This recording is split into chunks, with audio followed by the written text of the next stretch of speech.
I, 33, female, was adopted by my parents after my biological mother abandoned me at a fire station when I was born. My parents had been trying to have a child for a long time, but despite their best efforts, they had been unsuccessful. Hence, they turned to adoption, hoping to fill the void in their hearts. My adoptive mother, whom I simply call Mom, often tells me the story of how she fell in love with me the moment she saw me. She says that she felt an overwhelming sense of love and knew instantly that I was meant to be her daughter. My parents worked tirelessly to bring me into their lives, and for that, I will be forever grateful. They went through a lot of paperwork, interviews, and home visits to ensure that they could provide a safe, loving home for me. I can't imagine what my life would have been like at the orphanage had I not been adopted by them. My adoptive parents not only gave me a home, but also saved my life in many ways. I was their first child, and for many years I enjoyed the undivided attention and affection of my parents. They showered me with love and care throughout my childhood. However, unlike my parents, my maternal grandparents were not fond of me at all. They would constantly tell my parents that adopting me was a huge mistake and refused to acknowledge or talk to me. Their coldness was apparent and it stung deeply, though as a child, I couldn't fully comprehend why they treated me this way. One particularly painful memory I have from my childhood was during Christmas. The whole family usually went on vacations to my grandparents' cabin where we would all exchange gifts with each other. It was a happy, joyous occasion since it was the first time that I was part of the celebrations. While I received gifts from everyone, my grandparents blatantly refused to give me any gifts. They insisted that I was not really part of the family, hence they felt no obligation to give me anything. This led to a huge fight between my dad and my maternal grandparents. My dad, furious and protective, told them off for treating me differently than my cousins. He told them that I was part of their family since I was his and my mother's child, and their behavior towards me was unacceptable.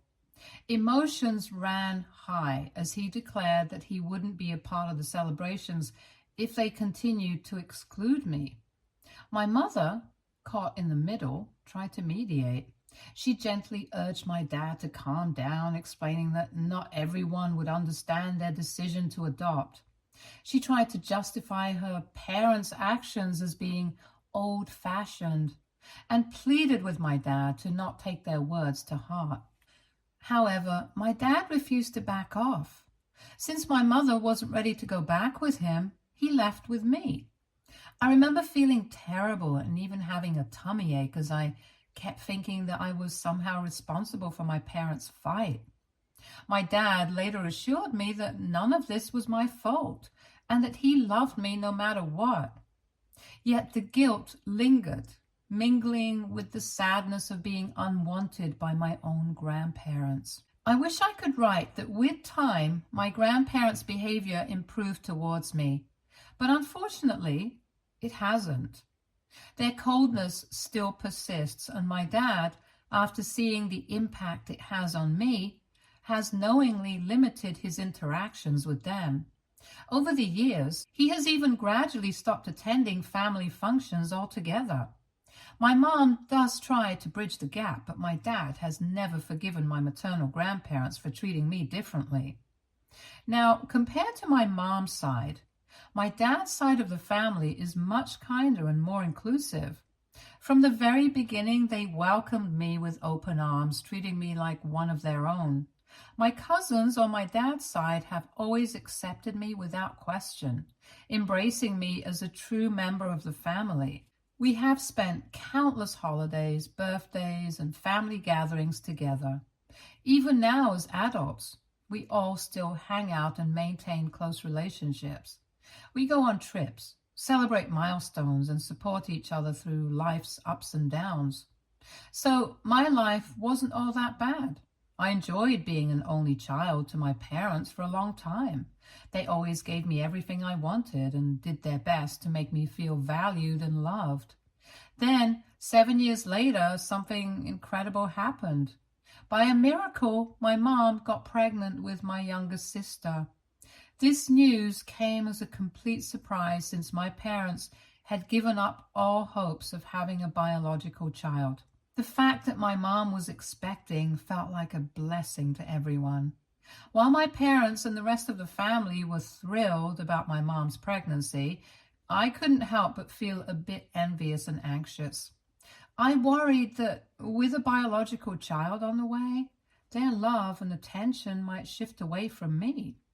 This fear was also compounded by the knowledge of how my grandparents viewed me, and I was afraid that I might be abandoned again. Fortunately, my parents must have realized how I was feeling, so they had a talk with me.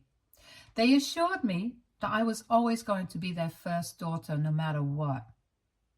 My mother also pointed out how I could now have a younger sibling to share my days with, which was exciting. After talking to them, I felt much better and I couldn't wait to meet my baby sister. The day Claire was finally born, our entire family was over the moon. I remember feeling mesmerized looking at her for the first time. Everything about her, from her delicate fingers to her bright eyes, seemed incredibly adorable to me, and being an older sibling brought a whole new dimension to my life. We were incredibly close during her early years.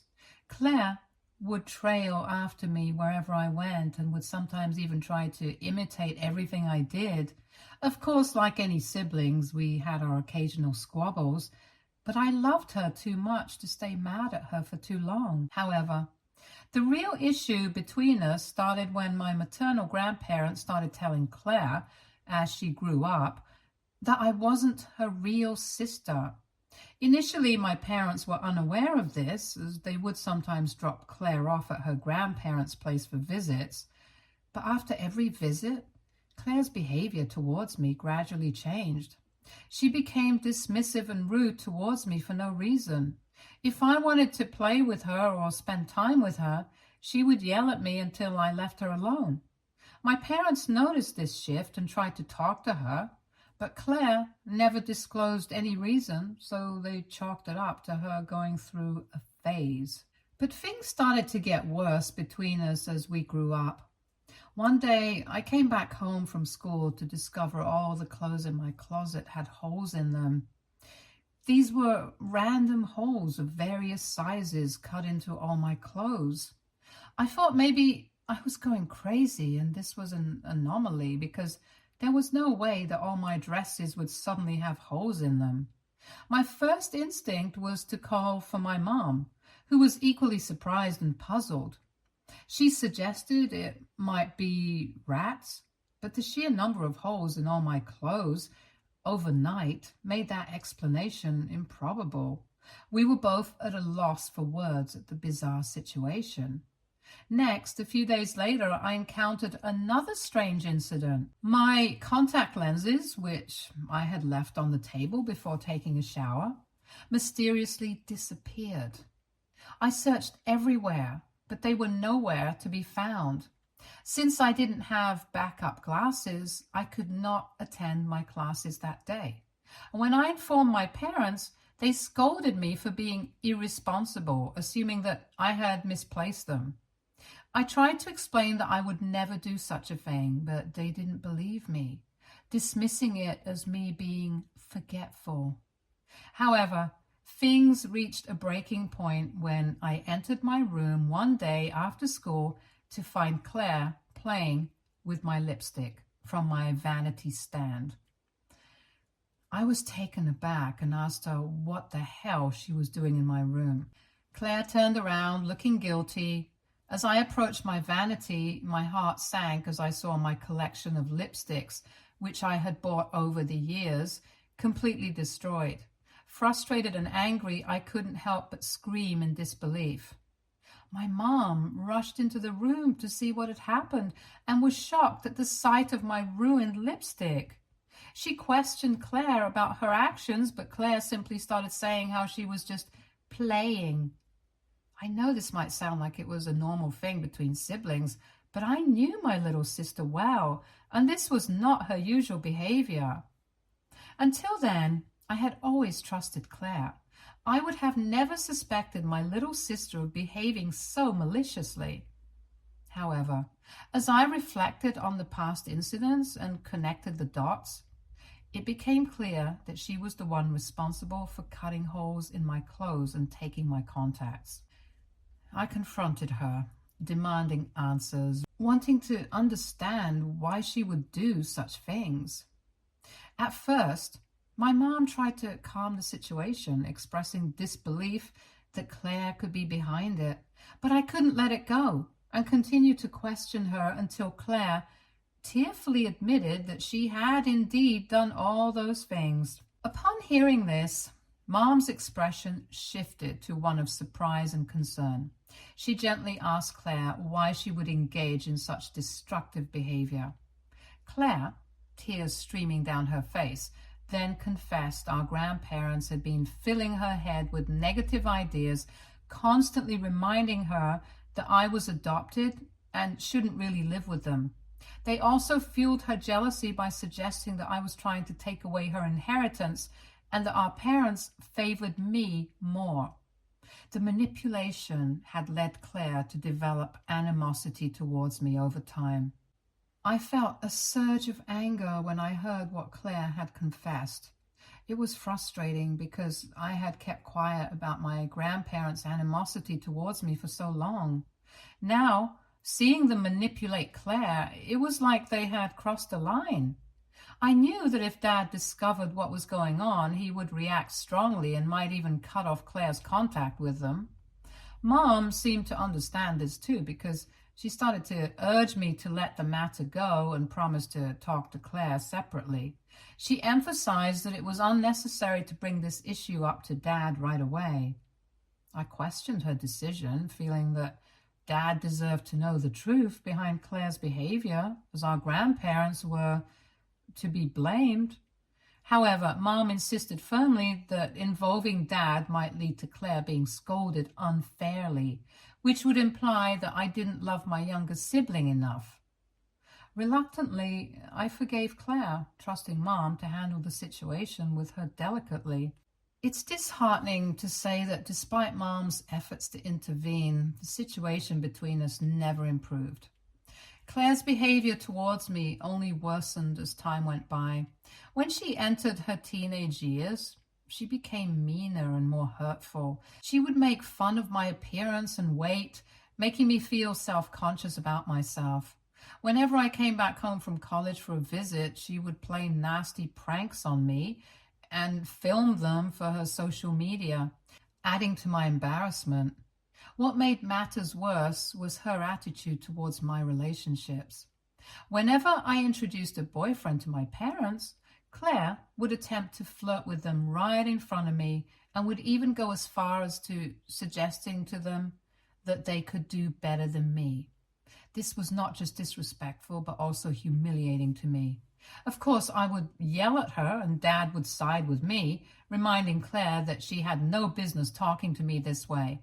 But Mom would often remain silent. I guess in her head, she kept refusing to accept just how deep her parents had wedged a gap between me and Claire. Just 3 years ago, our maternal grandparents had invited everyone on a trip that they were paying for, but, unsurprisingly, they conveniently excluded me. By then, I had learned to be okay with this exclusion, so it didn't bother me as much as it once would have. However, my dad refused to join the trip in protest. This decision made both my mom and Claire really frustrated. Mom, while understanding where Dad was coming from, still tried to change his mind. Claire, on the other hand, had a full-blown argument with him, questioning why he was choosing to drop out of a family trip just because of me. She told him that I was an adult who didn't want to come anyway, which was laughable.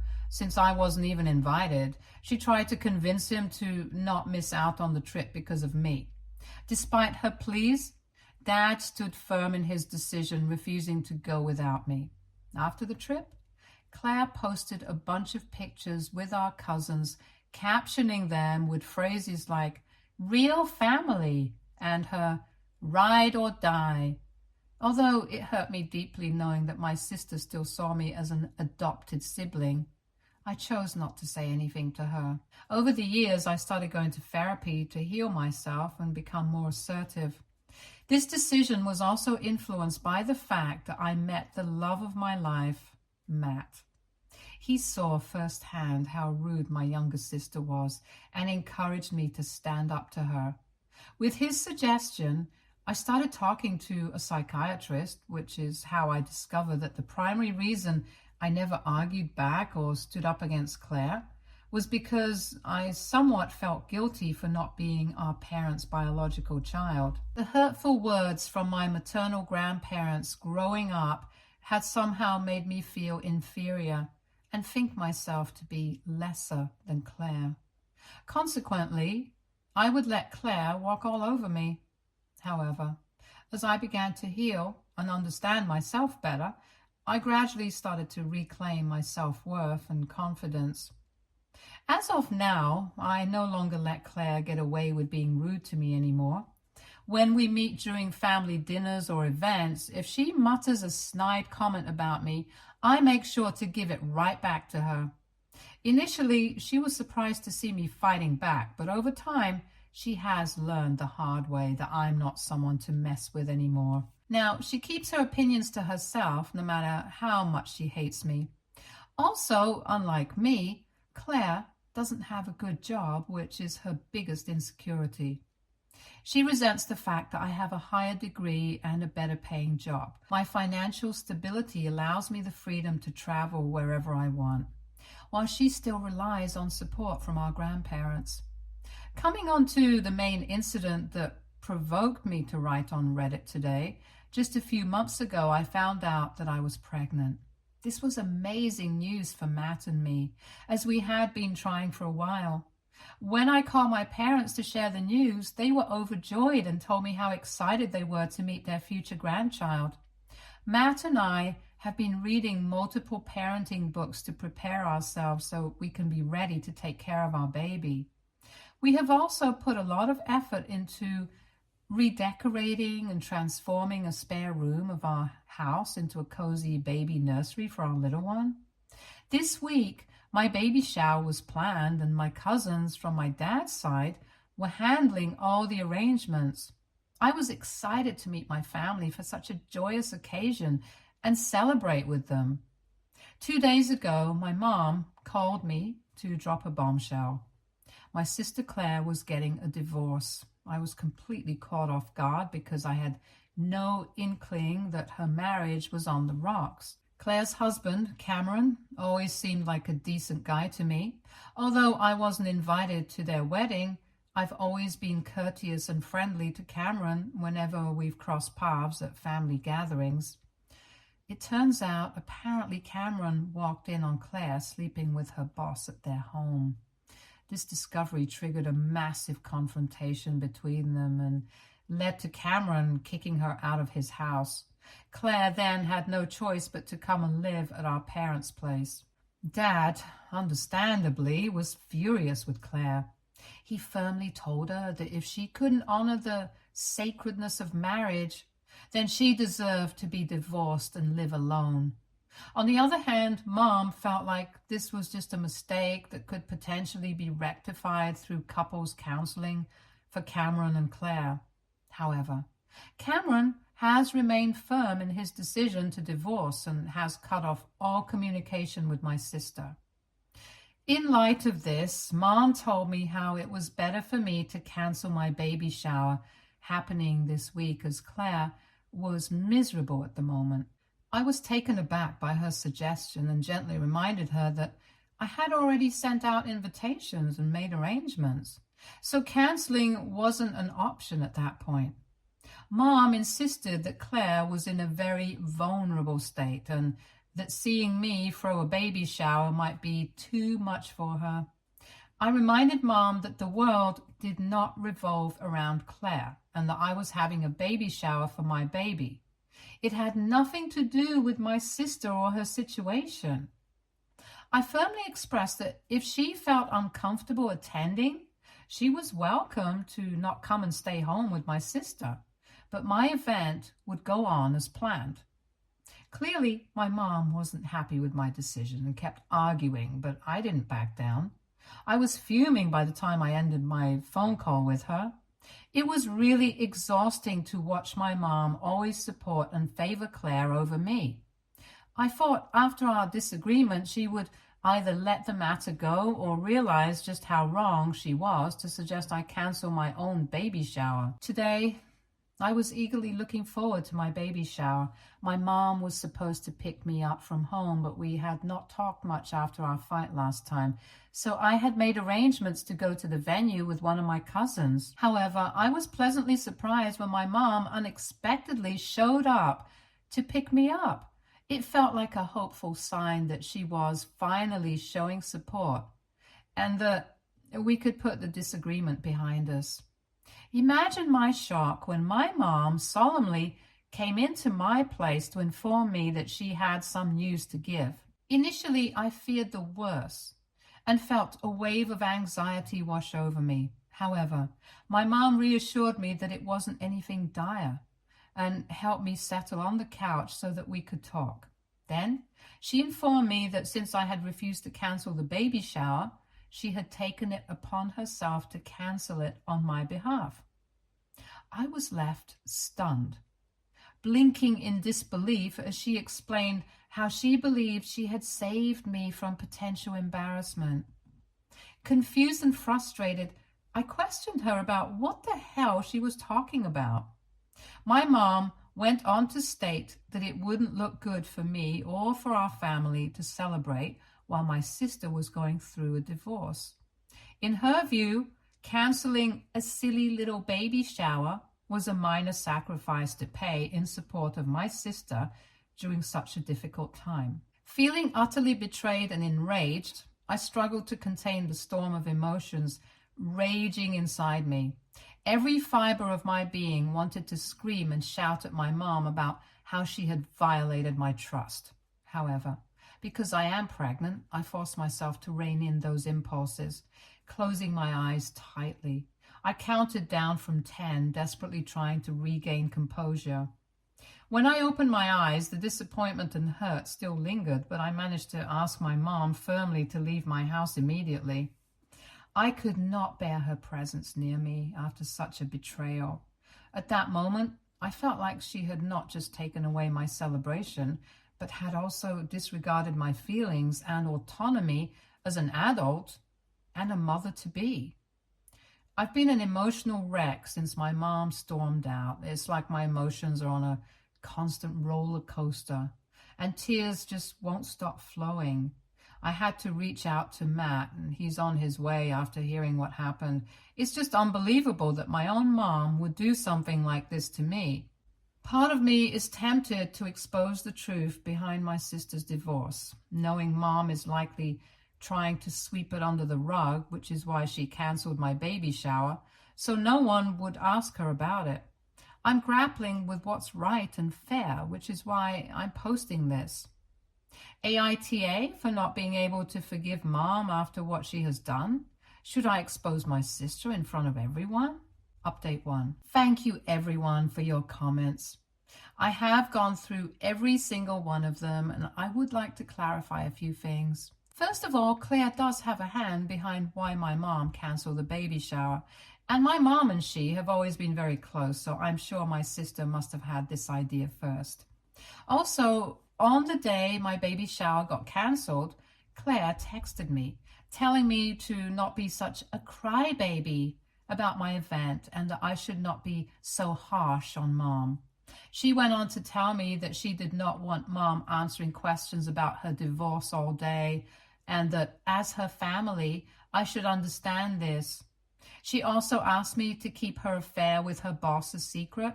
Secondly, mom tried to call me multiple times later in the day so that she could continue to reason with me and justify her actions. But this time, Matt wanted to talk to her. He started the conversation by giving her a piece of his mind and letting her know how ridiculous it was that she had canceled my baby shower without my knowledge. He firmly stated that he would never allow her to ever meet our child if she continued to blatantly disrespect me. My mom was shocked by this. However, after what she has done to me, I can't help but agree with my husband's decision. Lastly, my dad is not currently on speaking terms with either my mom or my sister after finding out what they have done. Since my baby shower got cancelled, him and Matt have discussed and decided to host a new one, to which Mom and my sister would not be invited. I have also had conversations with all my cousins who reached out to check on me after receiving my mother's text about the cancelled baby shower. They all agree that my mom crossed the line, and this time they want nothing to do with her anymore. Also, I have received multiple messages from people asking me why I never informed Dad about how my maternal grandparents were influencing Claire's negative views towards me. Honestly, I genuinely trusted that Mom would address this issue with Claire, and I didn't want to create unnecessary conflict within the family. Sometimes as children, we find ourselves in situations where we have to choose to remain silent, even if it's uncomfortable. As a child, I hoped my mother would advocate for me and defend me to her parents, but unfortunately, that never happened. Clearly, she preferred her own child over her adoptive child. Update 2. Okay, so I have a big update to give today. I felt that since both Mom and sister were refusing to acknowledge any fault for their actions, I needed to teach them a lesson so they would leave me alone for the rest of their lives. I listened to you all's advice and sat down to compose a detailed email addressed to each and every member of my family, explaining why my sister was going through a divorce.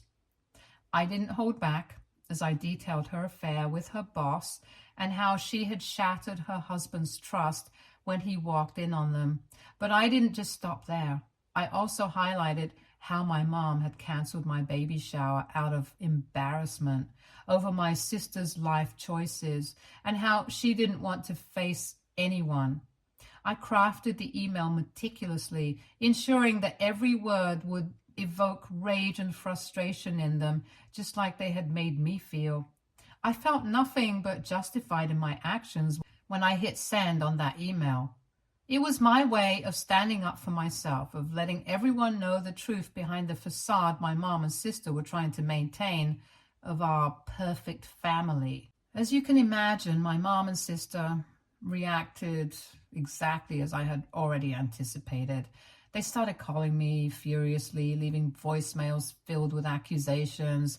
I knowingly chose not to answer, letting their calls go to voicemail so I could listen to them later.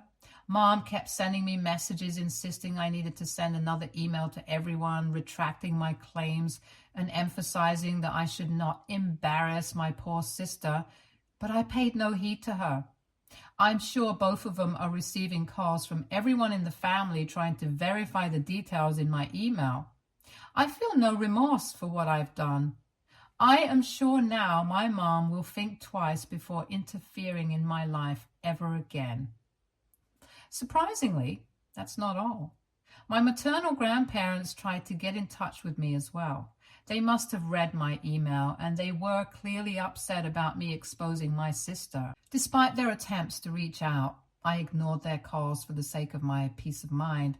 I'm sure they must be even more furious now, which only brings me more satisfaction. Update 3.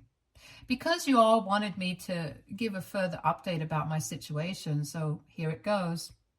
I finally had my baby shower, and it was epic. My cousins and close family friends showed up to give me the most wonderful experience. We laughed, shared stories, and celebrated the upcoming arrival of my baby. Thanks to my dad and Matt, the decorations were perfect. The food was delicious and the atmosphere was filled with joy and excitement. It was a day filled with love and positivity, and I couldn't be more grateful for everyone who made it possible. As for my mom and Claire, they are not doing well. Dad reached his breaking point with Claire's behavior when she recently came home drunk after going out on a date with her boss. Just to clarify, this guy she's been having an affair with is married with children, so it's obviously very wrong. When Dad saw the state she was in, he had finally had enough and asked her to leave the house. He felt it was time for her to take responsibility and start living independently, since she had never lived alone in her entire life. Claire attended college in our city so she could continue to remain at home, and after graduation she moved in directly with her ex-husband Cameron. Dad did the right thing by kicking her out. Mom initially objected to his decision but eventually backed down when he asked her to leave with Claire if she wanted to go with her. I have no idea if Claire currently lives in her own apartment or is couch surfing with her friends, but I am just glad that she never called me for help. I know many of you were concerned about the impact of Mom's actions on my parents' marriage. Despite everything, I don't think they'll divorce. They've been together for so long, and despite the challenges they've weathered, they seem committed to staying together. While Mom's actions may have strained our relationship, I still value their marriage and hope they can find a way to work through their differences. It's disappointing that neither Mom nor Claire have offered an apology. Although Mom has attempted to reach out a couple of times, her messages are only about how hurt she is and nothing about how much she hurt me. It seems like she still hasn't fully grasped the impact of her actions. What really bugs me is that she could have addressed these issues between me and my sister long back when we were younger. But she chose to knowingly ignore the warning signs, and now it's too late for us. Our family is fractured now, and I blame her. I am planning on cutting off contact with my sister and my mom's side of the family permanently because I don't want my child to be ever surrounded by any negativity or hate. As for me and Matt, we are doing okay. He's an amazing partner and takes such good care of me. This might be my final update on this matter, as I want to move on from this matter and shift my focus onto cherishing these last few weeks of my pregnancy. Wish me luck. Stay tuned for more stories from our girl relationships.